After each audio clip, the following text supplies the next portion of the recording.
हमारे पास ये क्वेश्चन है sine three theta divide by sine theta minus का cos three theta divide by cos theta is equal to 2 के हमें equal करना है। मैंने यहाँ पे चूज़ किया है राइट हैंड साइड को, सॉरी लेफ्ट हैंड साइड को, लेफ्ट हैंड साइड मैंने यहाँ पे लिए प्रूफ करने के लिए। मैंने यहाँ पे देखा, सबसे पहले मैंने इसका एलसीएम ले सकता हूँ साइन थीटा और कॉस थीटा का। मैंने यहाँ पे एलसीएम लिया, तो एलसीएम आएगा साइन थीटा और कॉस थीटा। अब यहाँ पे साइन थीटा पहले से मौजूद है एलसीएम के मुताबिक, किसकी कमी है कॉस थीटा की, तो ऊपर भी किससे मल्टीप्लाई कराऊंगा कॉस थीटा से। यहाँ पे आ जाएगा साइन थ्री थीटा और कॉस थीटा, माइनस का साइन लगाऊंगा। यहाँ पे कॉस थीटा पहले से मौजूद है, किसकी कमी है साइन थीटा की, तो मैं यहाँ पे क्या कर सकता हूँ ऊपर किससे मल्टीप्लाई कराऊंगा साइन थीटा से। कॉस थ्री थीटा और यहाँ पे क्या लिख दूंगा साइन थीटा के। अब आप एक चीज़ नोट कीजिए, ये एक फॉर्मूले के ज़रिए ओपन हुआ हुआ है जिसको मैं क्लोज़ कर सकता हूँ।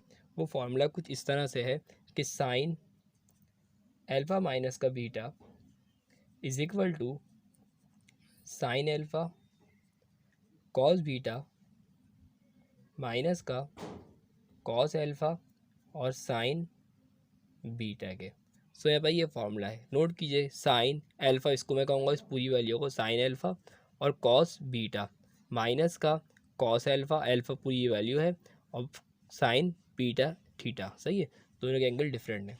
मैं इसको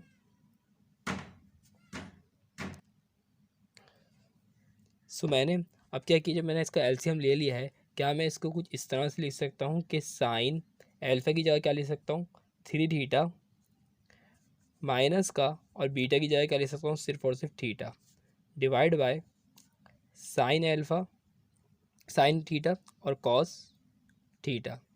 मैंने यहाँ पे ये चीज़ें लिख दी हैं।